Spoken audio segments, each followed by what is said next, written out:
The planet known by the humans as the Death World had always been a place of mystery and danger. From the very first time humans had set foot on its rocky surface, they understood that this world was not like Earth. The air was thin, carrying an unfamiliar metallic temps, and the soil was harsh and almost impossible to cultivate. The weather could shift violently within hours, blistering heat in one moment, freezing cold in the next, often accompanied by violent electrical storms that could destroy unprepared equipment. Most of the colonists who arrived here were adventurous, or perhaps desperate. People willing to face extreme danger in search of resources and a new beginning. Yet despite the risks, humans had a way of believing that technology and persistence could conquer any obstacle. For decades, small teams of scientists, engineers, and explorers had tried to make Deathworld habitable. They built enclosed habitats, planted genetically modified crops that could survive the harsh soil, and created protective domes to shield against storms. Slowly, tiny green patches of life began to appear amidst the barren landscapes. The human colony, though still fragile, was a remarkable achievement. People had begun to feel a sense of pride.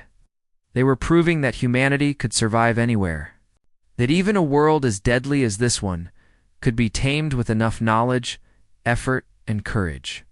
Then came the message. It arrived unexpectedly through the deep space communication arrays, the type normally used to send routine updates between Earth and its colonies. At first, no one recognized the signal as intelligent. The transmission was strange, unlike anything humans had recorded before.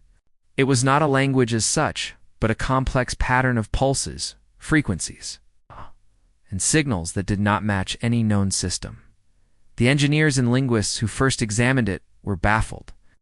They worked tirelessly for weeks, analyzing patterns and decoding potential meanings. Finally, the message became clear.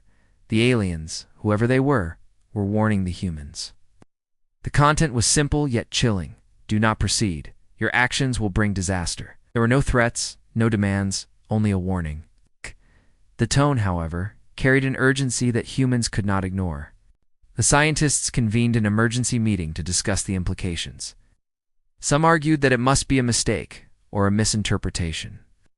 After all, humans had survived on this planet for decades. They had made progress after all. Ow. Alien species, which might be centuries or millennia more advanced, know something the humans did not. Even with skepticism, there were those who could not shake the sense of danger.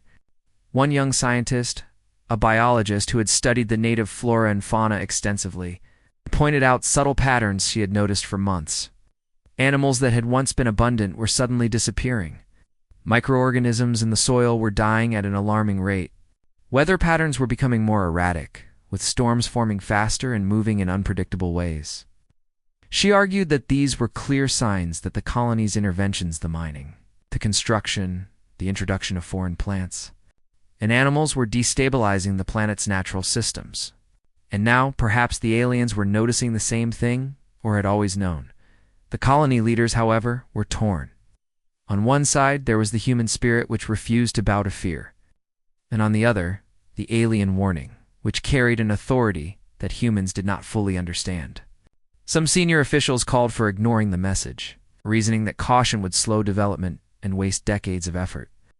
Others insisted on careful analysis before taking any further action. Meetings lasted long hours, debates grew heated, and the colony was divided into factions. Everyone understood the stakes. The wrong decision could mean disaster, but paralysis could also doom the colony to failure. Amidst all the debates, ordinary colonists went about their daily lives, many unaware of the alien warning. Children played near the protective domes, unaware of the deadly storms that could strike without warning. Farmers tended to genetically engineered crops, marveling at the small patches of green in a sea of brown. Engineers repaired damaged equipment, discussing the strange new patterns in the communication signals, as if it were a technical curiosity rather than a life-or-death warning. Yet beneath this daily routine, tension simmered. The message had not been ignored entirely. Rumors spread quickly, and anxiety grew in the hearts of those who were sensitive to danger. Some scientists proposed sending a team to search. for more direct evidence of the aliens. They wanted to find the source of the transmission to see whether these beings were observing them and to understand the reasoning behind the warning. A reconnaissance mission was quickly organized, composed of the bravest and most skilled members of the colony. They traveled across treacherous terrain, over jagged mountains, and through thick, poisonous mists, seeking signs of alien activity. Days turned into weeks, and though they found no direct evidence of the aliens, they did discover disturbing anomalies, areas where the ground had been altered in patterns that were clearly unnatural, or regions where local wildlife had vanished completely. The findings added weight to the idea that the planet's ecosystem was fragile, that the aliens' warning might be genuine. As the colonists debated and explored, psychological tension grew. Fear and curiosity intertwined in equal measure. Sleep-deprived engineers worked tirelessly to maintain equipment, while scientists pored over data, trying to find a scientific explanation for the transmission. Some colonists began to experience nightmares, dreams of storms swallowing entire habitats, of fires burning uncontrollably, or of strange creatures watching from the shadows. These dreams, though dismissed by many as stress-induced, fueled the sense that something far beyond human understanding was influencing events on Deathworld. Despite all the signs, part of humanity's nature refused to yield, leaders argued passionately that abandoning their projects would mean losing everything they had worked for. The colonies had cost billions of credits and required decades of planning and effort. Turning back would be seen as weakness, an admission that humans were not capable of surviving in the universe. Pride, ambition, and stubbornness battled fear and caution in the hearts of everyone present. The colony became a stage for a struggle between human determination and the unknown forces, represented by the alien warning. In this tense atmosphere, a consensus emerged, but not without compromise. A plan was proposed to slow the expansion, temporarily to conduct more research and to attempt to understand the warning better. Some colonists were relieved, believing that caution would prevent disaster. Others were frustrated, thinking the delay unnecessary and counterproductive. Still, the decision reflected a recognition, however reluctant, that the alien message could not simply be dismissed. Meanwhile, the transmission continued intermittently, repeating the warning in various patterns and tones. Its persistence created a sense of urgency and inevitability. The humans realized that the aliens were paying attention, watching their actions and possibly judging them. The knowledge that they were not alone, that an intelligence beyond their comprehension had taken an interest in their fate, was both humbling and terrifying. Conversations that had once focused purely on technical challenges now turned to moral and philosophical questions. Did humans have the right to reshape a planet's ecosystem? Could they understand the full consequences of their actions? Was survival worth the risk of disaster? Even as debate continued, small signs of planetary instability could no longer be ignored. Electrical storms struck with increasing frequency, sometimes cutting off communication between habitats. Small tremors shook structures designed to withstand far more, and equipment failures grew more common. It became evident that the Deathworld itself was reacting to human activity. What had once seemed like an empty, lifeless expanse was alive in its own way, a delicate system that could not tolerate careless interference. The alien warning, once thought to be a curiosity or even a trick, began to make terrifying sense. The colonists were at a crossroads. They had discovered that their home was more dangerous than they had ever imagined, that their actions could provoke consequences they were ill-prepared for, and that an unknown alien intelligence was observing them. The debates continued, and factions formed, but one fact was clear. The fate of the colony depended not only on human ingenuity, but also on whether they could respect and respond to the warning from a species far beyond their understanding. This moment marked the true beginning of their journey, one that would challenge not only their survival skills, but also their pride, their assumptions, and their ability to work together under extreme pressure.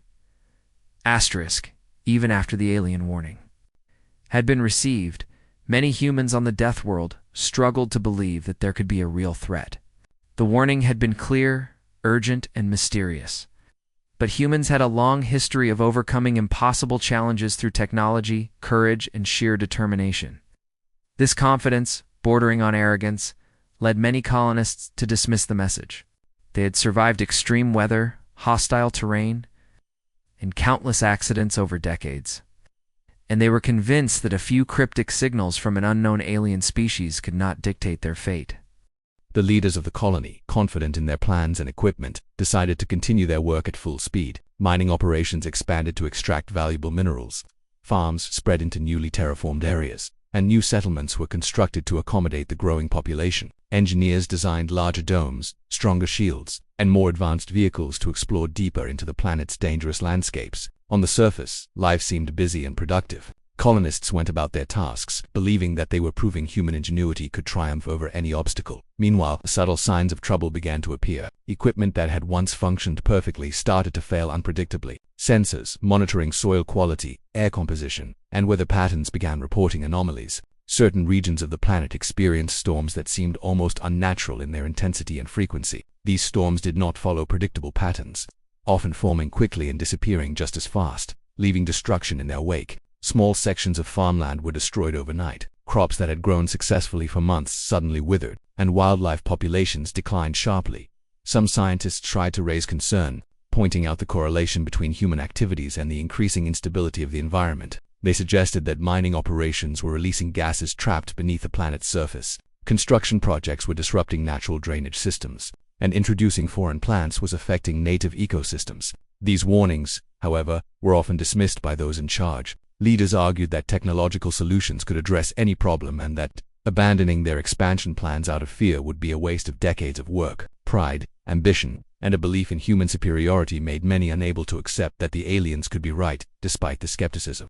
A group of observant colonists quietly began to document the unusual changes. They noticed patterns that the leadership did not see. Birds and small animals, once common, were becoming scarce. Plants showed signs of disease that seemed to spread unnaturally fast. Electrical storms grew stronger and more erratic, sometimes striking in areas far from where any human activity had occurred, yet seemingly triggered by changes humans had made nearby. These observers began to suspect that the Death World was a far more complex and sensitive environment than anyone had realized, one that humans were disturbing without fully understanding the consequences. Social tension began to rise among the colonists. Those who supported continuing development saw the cautious observers as overly fearful or even obstructive. Arguments broke out in public forums, in meeting rooms, and even in casual gatherings among workers. "We've survived worse," one colonist would say. "This planet is dangerous, yes, but it is nothing we cannot handle with our technology." Others countered, "We are not listening to the message that was sent to us. There is something here we do not understand, and we are risking everything by ignoring it." The divide grew, creating factions within the colony and making coordination increasingly difficult. Life for ordinary colonists went on even as the tension escalated. Children continued to play near protective domes, engineers repaired broken machines, and farmers tried to save their crops from sudden blights. But the unease was palpable. People began to feel that the planet itself was responding to their actions, and some started speaking of the spirit of the Death World, a way of expressing the mysterious power that seemed to resist human interference. Even among skeptics, a small seed of doubt began to take root.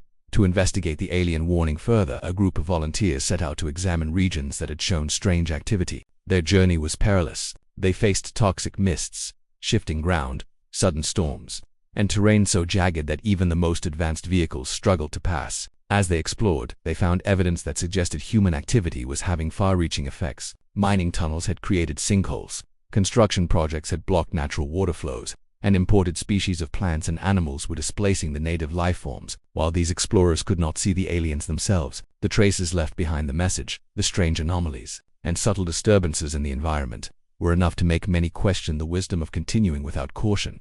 Despite these findings, a majority of colonists remained steadfast in their approach. The human drive to dominate and conquer had deep roots, and abandoning the expansion efforts felt like surrender. Large-scale operations continued, sometimes even intensifying. As competition for resources and pride in achievement outweighed concern, colonists boasted of their accomplishments, showing off new buildings, expanded farmland, and the increasing complexity of their settlements. Public ceremonies celebrated technological advancements, yet behind the celebrations, stress and unease simmered quietly. The alien warning, repeated intermittently, began to take on a psychological effect. Those who had initially dismissed it found themselves thinking about it more and more. Dreams were filled with visions of storms destroying settlements, of fires consuming forests, and of creatures fleeing areas humans had altered. Even skeptics could not escape the feeling that someone or something was watching them. Anxiety grew quietly among the population, creating an undercurrent of fear beneath the apparent confidence and activity of daily life. At the same time, the planet itself seemed to react in subtle ways. Minor tremors shook structures, sudden temperature drops stressed crops, and electrical storms grew in size and intensity. These natural events began to coincide with the areas of greatest human interference, reinforcing the suspicions of those who had advocated caution. Scientists and observers attempted to study the patterns, but the sheer unpredictability of the planet made it difficult to draw firm conclusions. The environment of the Death World seemed alive in a way humans could neither predict nor control. Political and organizational conflicts also intensified. Leaders who advocated caution found their authority challenged by ambitious individuals who believed success demanded relentless expansion. Meetings often turned into debates about human exceptionalism, ethics, and the potential consequences of ignoring the alien message. The colony's social structure became increasingly strained, with disagreements sometimes spilling into public protests, sabotaged equipment, and heated confrontations in common areas. These internal conflicts mirrored the growing environmental instability, creating a tense atmosphere in which any small mistake could lead to disaster. Even as human activity continued, small acts of adaptation emerged among some colonists. They attempted to minimize damage to local ecosystems, experimented with more careful construction techniques, and monitored environmental changes more closely. A few leaders, influenced by the aliens' warning, began implementing slow adjustments to their operations, although progress was limited. These cautious efforts often went unnoticed or unappreciated by the majority, who were focused on expansion, pride, and achievement. The colony was in a precarious state. On one hand, human activity was spreading rapidly, reshaping the landscape and consuming resources. On the other, subtle signs of planetary instability were becoming increasingly impossible to ignore. Equipment failures, strange weather, and declining wildlife populations were all evidence that the Death World's environment was sensitive to human intervention. And lurking behind all of this was the alien warning, repeated in mysterious transmissions, reminding the humans that they were not in full control of their fate. The tension between human ambition and caution, between skepticism and belief, set the stage for what was to come. The Death World was showing signs of strain, and the colonists were divided. Some ready to heed the warning, others determined to continue regardless. Unseen by the humans, the alien intelligence continued to monitor them, observing their actions and noting their reactions to the growing anomalies. Whether humans would survive depended not only on their technological skill, but on their ability to recognize the consequences of their actions before disaster struck. Thus, life on the Death World entered a new, more dangerous phase. The humans' choice to ignore the warning, even partially, had consequences they could not yet fully understand. The subtle signs of instability were just the beginning, small hints of the chaos that was quietly gathering strength. Those who paid attention sensed that the planet had its own rules, its own rhythm, and that disrespecting those rules could have devastating consequences. The stage was set for the first real catastrophe, a reminder that the Death World was a place where arrogance and carelessness could not survive unpunished. The first true disaster on the Death World came without warning, striking with a force and intensity that no human had anticipated. For years, the colonists had been confident that their technology and careful planning could overcome the harsh environment. They had weathered storms, survived earthquakes, and adapted to extreme temperatures, all while expanding settlements, mining resources, and planting crops in the unforgiving soil. Yet, nothing had prepared them for what was about to happen. It began as a minor tremor, barely noticeable at first, shaking the foundations of several structures in the main colony. People shrugged it off, thinking it was another ordinary shift in the planet's unstable crust, something they had experienced countless times before. But this tremor was just the beginning. Within hours, the ground began to rumble more violently, and deep cracks appeared across the surface, splitting roads, crushing equipment, and swallowing sections of farmland. Panic spread quickly among the colonists. Alarms blared, emergency protocols were activated, and people ran for safety. But many found themselves trapped in crumbling buildings or cut off by the rapidly changing terrain. The disaster escalated rapidly.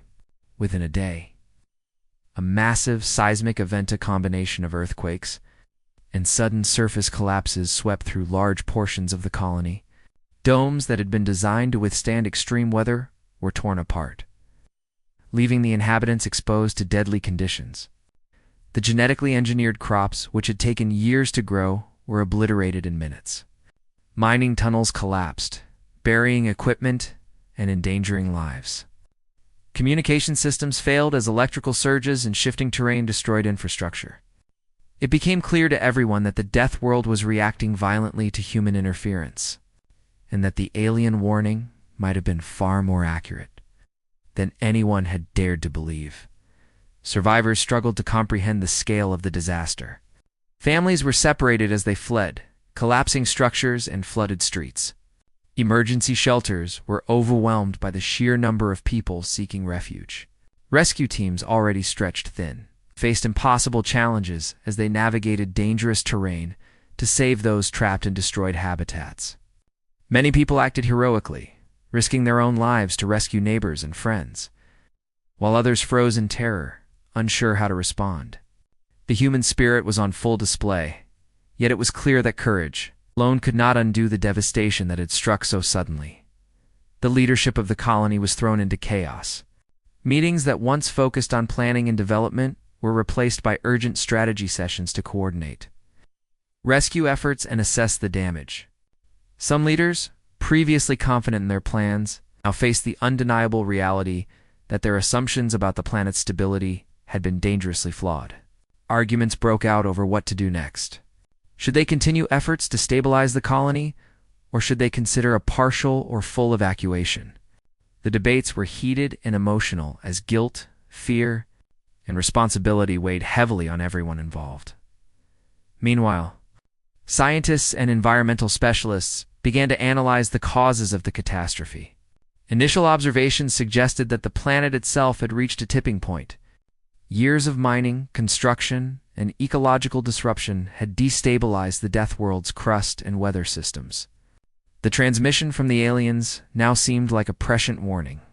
Everything humans had done to improve the planet had, in fact, pushed it toward disaster. The planet's violent reaction was not random. It was a natural response to human arrogance and interference. This realization created a deep sense of humility among those who survived, as they confronted the fact that they had underestimated a world that was far older, stronger, and more complex than themselves. The impact of the disaster extended beyond physical destruction. Social order began to break down as fear and uncertainty spread.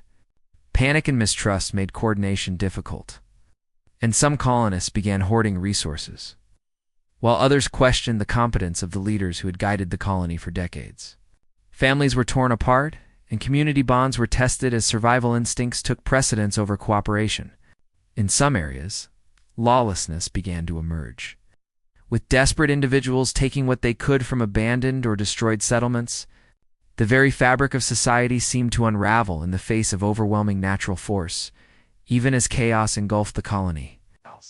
There were small glimmers of hope. Rescue teams managed to save hundreds of people trapped in collapsed buildings. Ingenious engineers devised temporary shelters using whatever materials survived the quake. Scientists quickly set up monitoring stations to predict aftershocks and track the shifting terrain. These efforts, though heroic, were only a temporary reprieve, and the scale of the destruction meant that rebuilding would be a monumental task. The colonists realized that survival depended not just on their skills and courage, but on their ability to learn from the disaster and change the way they interacted with the Death World. Amid the devastation, the alien warning became a central topic of discussion. Some survivors began to wonder whether ignoring the warning had caused the catastrophe. The cryptic message, once dismissed as paranoia or trickery, now seemed ominously accurate. The reality of the disaster forced even the most skeptical individuals to reconsider their assumptions. If the aliens had the knowledge to foresee this, then perhaps their understanding of the planet and of humans' impact on it was far superior to anything the colonists could comprehend. This realization introduced a new layer of tension.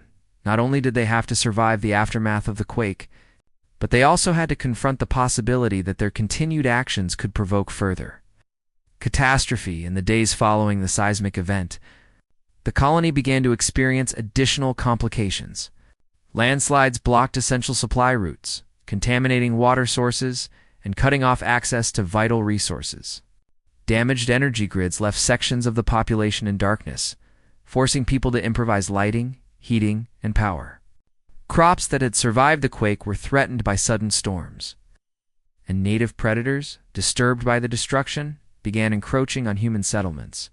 It became clear that the planet's ecosystem had been thrown out of balance, and that humans were now facing consequences that went far beyond their immediate ability to manage. The disaster also had a psychological impact on the colonists. Many experienced profound grief for the loss of friends, family, and colleagues. Survivors' guilt weighed heavily as people questioned why they had lived when others had perished. Anxiety and fear became widespread, and sleep was often disrupted by nightmares of collapsing structures, raging storms, and the eerie feeling of being watched. Conversations increasingly included references to the alien warning. As colonists struggled to reconcile the reality of the disaster with their previous skepticism, even those who had dismissed the message now had to consider the possibility that the aliens had been trying to prevent this catastrophe all along. Communication with other settlements was severely affected. Remote colonies, unaware of the disaster until much later, suddenly found themselves cut off, unable to warn the main population or coordinate relief. Panic spread in waves as news of destruction traveled, often distorted and exaggerated, fueling fear and uncertainty. The breakdown of reliable communication highlighted the fragile nature of human infrastructure on the Deathworld, emphasizing that even advanced technology could not protect them from the unpredictable forces of this alien planet. In response to the catastrophe, small groups of colonists began to organize in new ways. Emergency response units were formed, combining scientists, engineers, and volunteers to assess damage, repair equipment, and rescue survivors. Community leaders emerged based on competence and courage rather than official position, demonstrating that adaptability was becoming more valuable than hierarchy. People learned to rely on each other in ways that had not been necessary during more stable times. The disaster forced humans to confront not only the physical challenges of survival, but also the social and emotional difficulties of maintaining cohesion in the face of overwhelming danger. As the dust settled, it became clear that life on the Deathworld had changed irrevocably. The colonists who survived were forced to reevaluate their priorities. Expansion and ambition had to be tempered by caution and respect for the planet's natural systems. The alien warning, once an obscure message to be debated or ignored, became a symbol of knowledge and foresight that humans could no longer afford to dismiss. The seismic disaster served as a powerful lesson. The Deathworld was not a resource to be conquered, but a complex, living environment with rules humans were only beginning to understand. Even amid despair, the first signs of recovery appeared. Temporary shelters were constructed, water and food distribution systems were improvised, and survivors began to rebuild small sections of their habitats. Scientists continued to study the environmental data, trying to predict further disturbances and prevent another catastrophe. These early efforts demonstrated resilience, courage, and ingenuity, showing that while humans could provoke disaster, they also had the ability to adapt and survive if they were willing to change their approach. The colonists faced a stark truth. Ignoring the alien warning had consequences far greater than anyone had imagined. The Deathworld had responded violently to human interference, and the fragility of their settlements had been exposed in brutal detail. The first catastrophe had claimed lives, destroyed infrastructure, and shaken social order, leaving the colony to grapple with the enormous challenge of survival. At the same time, the disaster planted the seeds of understanding. Humans were beginning to see that they must learn to live in harmony with the planet rather than trying to dominate it. This pivotal moment marked the transition from simple survival to a deeper struggle for understanding.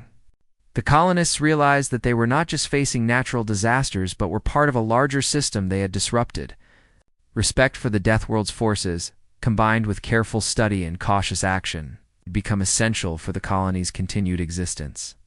The alien warning, once dismissed, was now taken seriously, a constant reminder that human arrogance could not protect them from the unpredictable power of a world far older and wiser than themselves. The first catastrophe was both a warning and a lesson, a demonstration that human strength and technology alone could not guarantee safety. From this moment forward, every decision, every expansion project, and every experiment had to be measured against the potential consequences. The Death World was no longer just a place of opportunity, it was a dangerous living entity, demanding respect, attention, and caution. The survivors understood that the real challenge had only just begun. Navigating the delicate balance between human ambition and planetary limits, while heeding the cryptic warning of an alien intelligence far beyond their comprehension. Asterisk, after the first catastrophic disaster. The colonists of the Death World faced a sobering reality. The earthquakes, landslides, and violent storms had left much of the colony in ruins, forcing humans to confront the limits of their technology and the fragility of their settlements. For the first time, many began to consider the alien warning seriously. They had initially ignored it, dismissed it, even ridiculed the idea that an unknown species could foresee danger better than humans. But now the message could no longer be ignored. The consequences of their choices had been undeniable, and survival demanded that they adapt quickly to a reality they barely understood. The initial response was chaotic. Survivors scrambled to repair what could be salvaged. Temporary shelters were erected from debris. Tunnels were cleared, and emergency supplies were rationed. Communities banded together, sharing resources and skills to address immediate needs. Engineers, scientists, and volunteers worked tirelessly, often without sleep, to restore power, water. Even amidst this effort, the psychological toll was severe. People grieved the loss of loved ones, and despair threatened to take hold. But slowly, the realization dawned that survival depended on more than just immediate action. It depended on listening, observing, and learning from the planet itself. For months, the colony took a step back. Large-scale expansion projects were halted entirely. Mining operations slowed, construction projects were paused, and new settlements were put on hold. Colonists focused instead on repairing and stabilizing existing structures, protecting the remaining crops, and safeguarding critical resources. While this shift frustrated many who had hoped to continue expansion, the sense of necessity was undeniable. The Death World had shown its strength, and humans realized that pushing recklessly forward could provoke further disaster. This period of pause also allowed colonists to focus on understanding the alien warning more deeply. The transmissions continued, and while cryptic, they now became central to survival strategies. A specialized team of linguists, engineers, and scientists dedicated themselves to decoding the patterns in the signals. They believed that these transmissions were more than simple instructions. They contained knowledge about the planet's natural systems, information about hidden dangers, and insights into how human activity affected ecological balance. Slowly, a clearer picture began to emerge. The aliens were not trying to control humans, but to guide them in a way that would prevent further catastrophe. The first practical step in following this guidance involved observing, respecting the planet's natural rhythms. Colonists began to study weather patterns more carefully, noting how storms formed and moved across the terrain. They mapped unstable regions prone to landslides and seismic activity, marking them as no-go zones. They examined the soil, the water systems, and the native flora and fauna. Seeking to understand how their interventions had disrupted these delicate systems, engineers modified equipment to minimize impact on the environment, and farmers learned to grow crops in ways that complemented, rather than disrupted, natural processes. This approach was slow, cautious, and often frustrating, but it was necessary. Alien drones began appearing at this time as well, often observed hovering near damaged habitats or regions previously overrun by human activity. These drones seemed to act as both guides and monitors. Initially, colonists were wary, uncertain whether these machines were hostile or merely observing. But careful study revealed that the drones often led humans away from danger, highlighting weak ground, unstable structures, or approaching storms. It became clear that the aliens had a level of knowledge about the Death World that humans could not match, and that following their subtle guidance increased the chances of survival. Trust was difficult to establish, but necessity forced colonists to experiment with cooperation. In addition to technological adaptation, the colony underwent a social transformation. Leaders recognized that rigid hierarchies were less effective in times of crisis. Decision-making became more collaborative, with input from engineers, scientists, and ordinary colonists who had first-hand experience with the planet's dangers. Communities worked together to rebuild infrastructure, redistribute resources, and protect vulnerable individuals. Social cohesion became just as vital as technological ingenuity.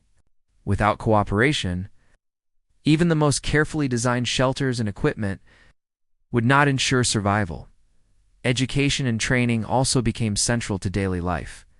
Colonists who had specialized in one field, engineering, agriculture, or science, were encouraged to share their knowledge across disciplines. Everyone learned the basics of disaster response, storm prediction, and ecosystem monitoring.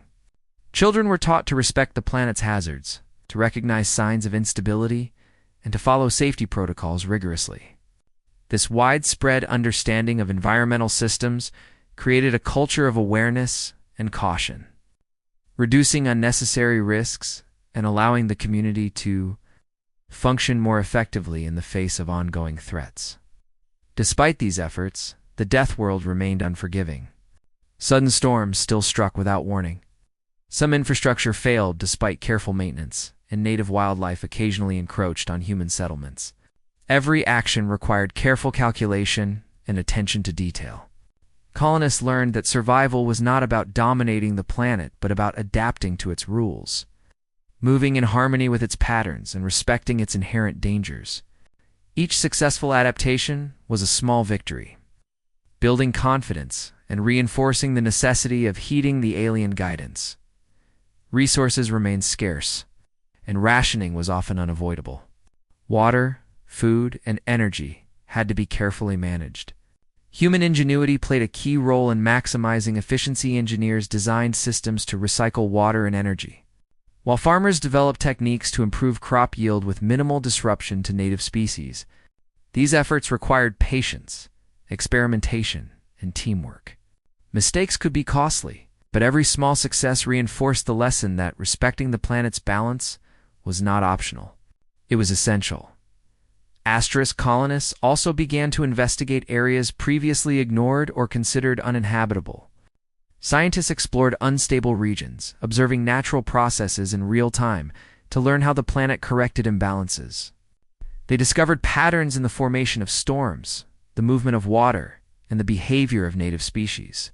Each discovery added to the growing understanding of how humans could coexist safely with the Death World. It became clear that the aliens' warning was not merely about avoiding a single catastrophe. It was about teaching humans to operate in a complex, interconnected environment without triggering disaster. Communication between settlements became more structured and intentional. Colonists shared observations, environmental data, and insights into effective survival strategies. Knowledge became a shared resource rather than a personal advantage. This collaboration not only improved efficiency, but also helped reduce fear and mistrust. Colonists began to see themselves not as isolated units struggling against the planet, but as part of a larger, interconnected network, all working to ensure mutual survival. Psychologically, this period was both challenging and transformative. The trauma of the first disaster lingered, and many struggled with grief, fear, and anxiety. Counseling and community support became vital. As humans learned to cope with stress and uncertainty while maintaining the focus necessary for survival, the experience also fostered humility and respect. As colonists came to understand the limits of human power and the wisdom embedded in the alien warning, those who had previously dismissed the message were often the most changed. Slowly adopting a mindset of careful observation, patience, and strategic caution, months turned into a year, and the colony began to stabilize. While they had not yet rebuilt everything lost in the first catastrophe, the community had learned valuable lessons about resilience, adaptation, and cooperation. Crops were being grown in harmony with the natural environment. Settlements were reinforced and strategically positioned, and monitoring systems were in place to predict environmental hazards. The Death World was still dangerous, but humans were learning to navigate its challenges more intelligently.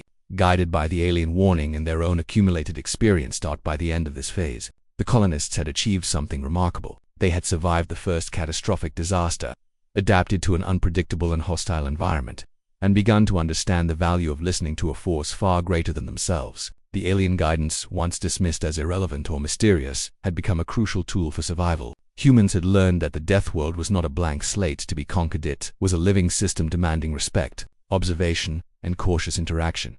The lessons of this period would shape the future of the colony. Every decision, from construction to resource management to social organization, was now informed by the understanding that humans were not the masters of the death. They were participants in a delicate system, learning to coexist with forces far beyond their comprehension. Trust in the alien guidance, collaboration within the community, and careful observation of the environment had become essential to survival. The humans had begun to recognize that respecting the warning was not a limitation. It was a path to resilience and longevity on a planet that could easily destroy those who acted recklessly. Ultimately, this phase represented a transformation of both mindset and behavior. Humans moved from arrogance and dismissal to humility, caution, and learning. They began to operate not merely for survival, but for sustainable existence. Integrating knowledge from the aliens, observations of the planet, and lessons learned from the first catastrophe, life on the death world remained harsh and dangerous. But humans had taken a critical step. They had begun to listen, adapt, and respect a system far more complex and powerful than themselves. It was a slow, painstaking process, but it was the only way forward. Survival was no longer guaranteed, but it was now possible.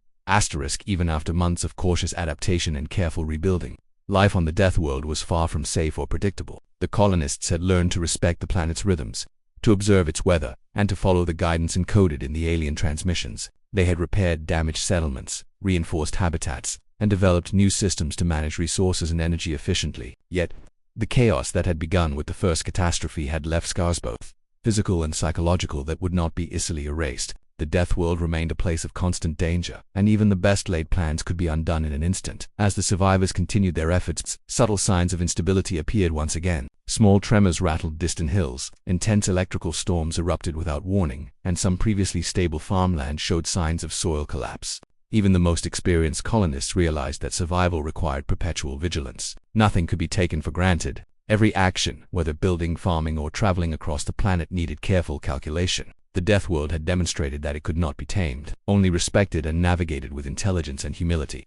Social tensions persisted as well. While many had embraced the lessons of caution and observation, some colonists still longed for the rapid expansion and prosperity that had been interrupted by the disasters. Frustration occasionally boiled over into arguments, and old rivalries that had lain dormant during the immediate recovery resurfaced. Some individuals, desperate or reckless, ignored protocols, venturing into dangerous regions or attempting to push the limits of resources. These actions often resulted in accidents, reinforcing the lesson that human arrogance was still a serious threat to survival. Leadership had to balance strict enforcement with collaboration, teaching the importance of patience and respect for the environment while maintaining social cohesion. The alien transmissions continued to play a critical role during this period. The messages, though still cryptic, provided subtle guidance that the colonists increasingly relied upon. They indicated which regions were most stable for settlement, when natural events were likely to occur, and even how certain interventions could either help or harm the ecosystem. Colonists began to view the aliens not as controllers, but as mentors, beings with far greater knowledge,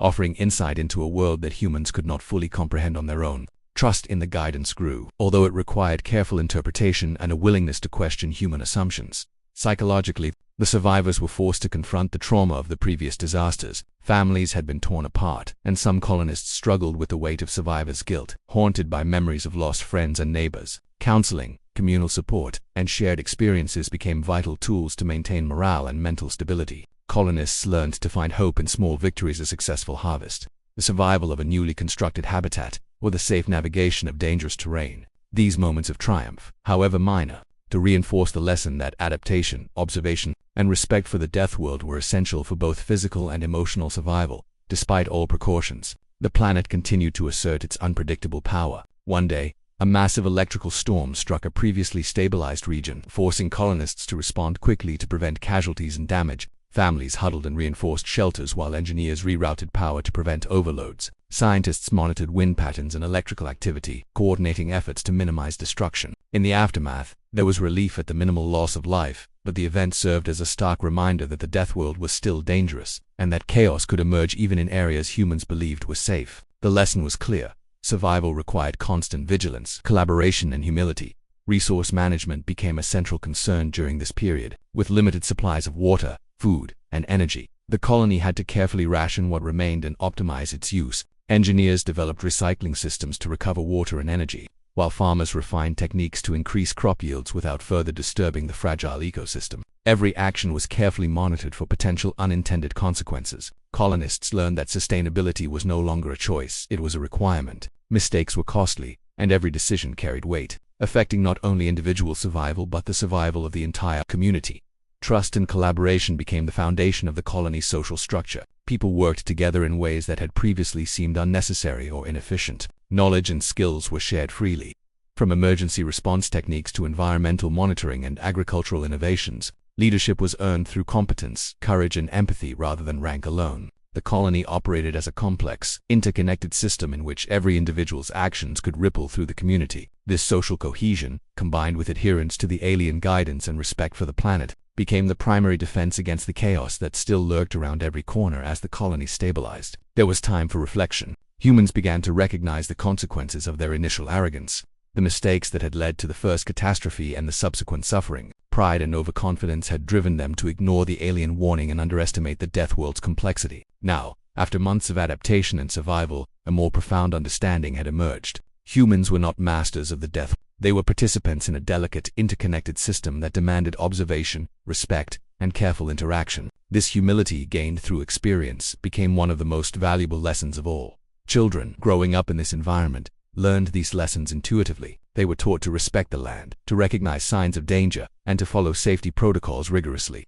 They were educated in the importance of collaboration, critical thinking, and environmental awareness. These young colonists represented a new generation that understood survival on the Deathworld not as a conquest, but as a careful partnership with the planet's forces. In this way, the colony's culture began to shift from one of dominance to one of balance, blending human ingenuity with a deep respect for the alien intelligence that had guided them. Over time, the physical recovery of the colony continued. Damaged settlements were repaired, and new structures were built with careful attention to stability and environmental impact. Crops were replanted using techniques that preserved the balance of native and introduced species. Roads and transportation networks were redesigned to minimize ecological disruption. Engineers and scientists collaborated to ensure that infrastructure could withstand future natural events. Integrating lessons learned from the first catastrophe, every improvement reinforced the principle that survival depended not just on technology, but on understanding and working with the Deathworld rather than against it. Even as the colony adapted and stabilized, the Deathworld retained its capacity for chaos. New challenges arose in unexpected ways. Wildlife displaced by earlier construction encroached on settlements. Unanticipated soil collapses threatened crops, and sudden storms tested even the most robust shelters.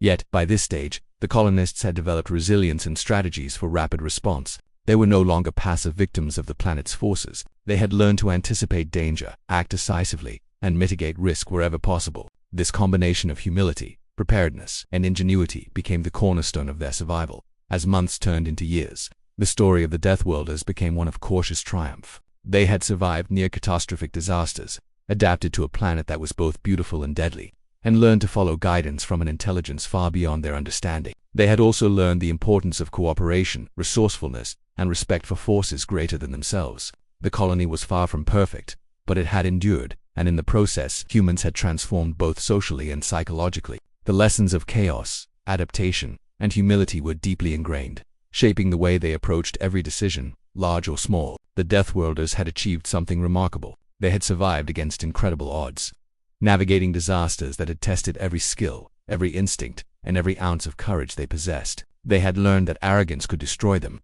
that reckless expansion could provoke catastrophe, and that survival depended on understanding, cooperation, and respect. The alien warning, once dismissed as mysterious and irrelevant, had proven invaluable. It had guided them through a series of life-and-death challenges, teaching lessons that no human experience alone could have provided. Even as chaos occasionally erupted, the colony now faced it with knowledge, preparation, and a growing sense of unity. The survivors understood that they were not fully in control, but they could influence outcomes by observing carefully, acting deliberately, and maintaining social cohesion. They had learned that true survival was not just about technology or strength, was about learning to live within the limits of a complex, living system, guided by wisdom that transcended human understanding. The final lesson of this period was one of reflection and humility. Humans realized that they were part of a larger system, and that their actions had consequences far beyond immediate perception. They had been forced to confront their own limitations, the unpredictability of the Deathworld, and the wisdom of an alien intelligence that had foreseen dangers they could not.